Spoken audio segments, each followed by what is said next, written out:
Sebulan jelang pernikahannya, Kaisang Pangarep menggelar rangkaian acara adat pada Jumat pagi.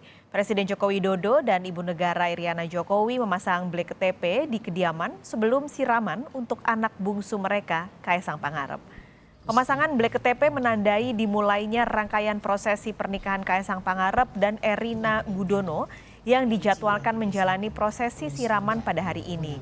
Pemasangan blek KTP menjadi simbol penyucian lokasi pernikahan dan juga memiliki harapan agar jalannya proses pernikahan berjalan lancar, aman, dan terhindar dari berbagai hal yang tidak diinginkan. Usai memasang blek KTP, dilanjutkan dengan pemasangan tubuhan.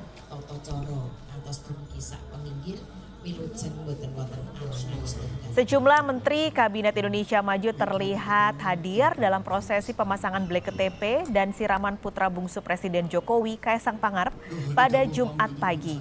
Beberapa menteri yang terlihat hadir di kediaman Presiden adalah Menko Polhukam, Mahfud MD, Menko Kemaritiman dan Investasi, Luhut Binsar Panjaitan, Menteri Luar Negeri, Retno Marsudi, serta Menteri Agraria Tata Ruang, Hadi Cahyanto. Ketua MK yang sekaligus adik ipar Presiden Anwar Usman beserta istri juga terlihat hadir.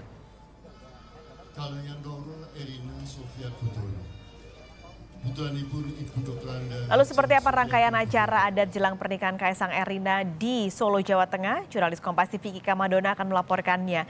Kika, seperti apa rangkaian acara adat di kediaman Kaisang pagi ini? Ya, Pak Salis dan juga saudara, jadi rangkaian acara siraman calon mempelai pria yaitu Kaisang Pangarep sudah berlangsung pada pukul 8:15 pagi tadi. Jadi ada 7 rangkaian prosesi siraman yang dilakukan pada saat pagi tadi. Di antaranya yang pertama, pemasangan blek KTP di depan kediaman Presiden Joko Widodo. Jadi tadi pemasangan blek KTP ini dilakukan oleh Presiden Jokowi dan didampingi oleh Ibu Iriana Jokowi. Nah, pemasangan blek KTP ini sekaligus untuk menandai bahwa rangkaian upacara pernikahan dari Kaisang dan juga Erina ini dimulai pada hari ini. Kemudian setelah dilakukan prosesi pemasangan blek KTP, selanjutnya dilanjutkan dengan acara sungkeman oleh calon mempelai pria yaitu Kaisang Pangarep di hadapan kedua orang tuanya yaitu kepada Pak Jokowi dan juga kepada Ibu Iriana Jokowi. Selanjutnya untuk prosesi yang ketiga yaitu membawa calon mempelai pria yaitu Kaisang Pangarep ke kediaman Sumbar, dan pada saat itu Kaisang Pangarep diantarkan oleh kedua orang kakaknya yaitu Kahiyang Ayu dan juga Gibran Rakabuming, dan dilanjutkan dengan prosesi siraman.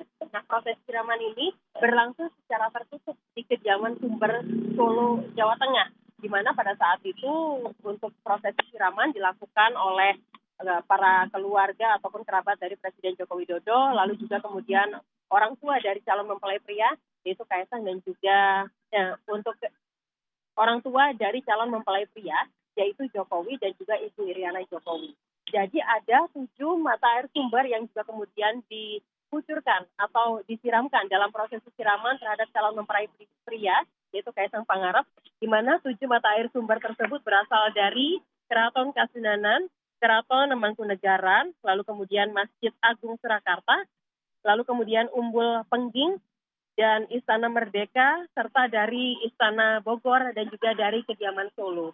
Nah, untuk prosesi siraman ini sendiri ada aturan khusus yang juga kemudian diberlakukan, yaitu untuk yang melakukan prosesi siraman atau yang mengguyurkan air terhadap calon mempelai pria, diharuskan orang yang sudah pernah menikahkan anaknya atau sudah pernah mantu dan tidak pernah bercerai selama masa pernikahannya.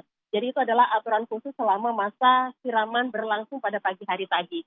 Dan dilanjutkan dengan prosesi memotong rambut Kaisang yang dilakukan langsung oleh Presiden Joko Widodo. Lalu kemudian Presiden Jokowi menggendong mempelai pria. Dan kemudian di akhir acara, yaitu di akhir prosesi dari siraman, yaitu Presiden Jokowi menyiapkan makanan kepada Kaisang. Jadi untuk suapan terhadap Kaisang ini menjadi akhir dari rangkaian prosesi siraman pada hari ini. Presiden Jokowi dan juga Ibu Iriana sangat senang sekali karena pada saat acara prosesi siraman berlangsung dengan lancar. Selengkapnya kami hadirkan pernyataan beliau berikut ini. Prosesi untuk sungkeman dan prosesi untuk siraman sudah berjalan dengan baik. lancar dan kami sekeluarga mohon doa restu kepada masyarakat agar prosesi selanjutnya baik Midodareni, kemudian besok ijab kabul, kemudian dilanjutkan dengan nanti tasyakuran di Pura Mangkunegaran, semuanya bisa berjalan dengan baik. Dan sekali lagi kami ingin mohon maaf yang sebesar-besarnya apabila dalam prosesi ini yang dimulai dengan tadi pagi sungkeman dan siraman dan nanti sampai di tasyakuran di Pura Mangkunegaran, apabila ada yang terganggu kenyamanannya terganggu, kami sekeluarga memohon maaf yang sebesar-besarnya, utamanya kepada masyarakat Yogyakarta dan masyarakat Kota Solo. Joko Widodo meminta restu kepada masyarakat sekitar agar pelaksanaan pernikahan dari Kaisang dan juga Erina berlangsung dengan lancar. Nah, saudara, setelah pelaksanaan prosesi siraman pada hari ini, nanti acara akan dilanjutkan dengan Midodareni, di mana pada hari ini Presiden Joko Widodo rencananya setelah sholat Jumat nanti baru akan langsung bertolak ke Solo atau berangkat ke Solo untuk mengikuti rangkaian acara selanjutnya, yaitu Midodareni di kediaman calon mempelai wanita, yaitu Erina Gudono. Demikian, kembali kepada Anda, Pascalis. Kika, ini kan nanti hari Minggu akan ada resepsi di Solo ya, setelah akadnya di Jogja. Ini persiapannya bagaimana di Solo? Lalu apakah ada aturan-aturan untuk tamu undangan?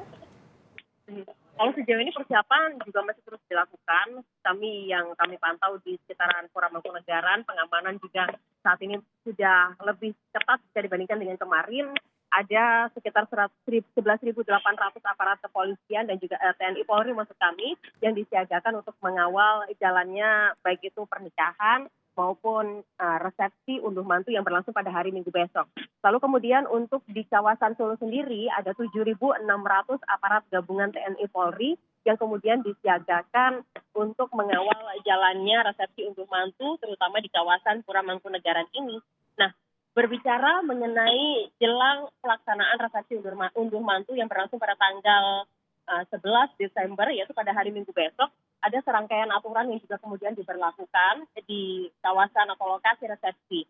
Di antaranya tamu undangan yang pertama tidak diperbolehkan menggunakan atau mengenakan pakaian yaitu batik bercorak yaitu parang. Nah, karena motif parang ini hanya dikhususkan bagi raja ataupun pemilik hajat. Lalu juga kemudian untuk tamu undangan juga tidak diperbolehkan memberikan sumbangan dalam bentuk apapun, baik itu amplop ataupun hadiah. Nah, untuk kantong parkir sendiri, untuk selama berjalannya acara unduh mantu di Pura Mangkunegaran, disiapkan 1 kantong parkir di Pura Mangkunegaran khusus untuk VVIP. Sementara untuk 5 kantong lainnya ada tersebar di kawasan Solo, diantaranya yaitu di SD Beskalan, lalu PTPN 9 Solo, lalu kemudian Aspol Beskalan, dan kemudian area parkir Stadion Manahan, dan juga Benteng Vastenburg. Jadi itu adalah 5 kantong parkir yang disediakan di kawasan Solo. Untuk membawa para tamu undangan dari kantong parkir menuju ke Pura Mangkunegaran, akan disiapkan shuttle bus. Jadi kalau sebelumnya ini akan disiapkan andong dan lain sebagainya, tidak jadi dilakukan karena mengingat jaraknya juga cukup jauh dan resiko kalau misalkan terjadi hujan dan lain sebagainya, sehingga disiapkan ada lebih dari 100 shuttle bus yang nantinya akan mengantarkan secara bergantian selama waktu prosesi unduh mantu berlangsung, yaitu jumlahnya sekitar ratusan. Kita harapkan untuk prosesi unduh mantu ini juga bisa berjalan dengan lancar, acaranya juga bisa berlangsung dengan kemeriahan-kemeriahan yang juga kemudian disuguhkan. Salah satunya adalah pesta rakyat yang sangat ditunggu oleh masyarakat Solo terutama. Demikian Pascalis. Kika Madona, terima kasih laporan Anda dari Solo, Jawa Tengah.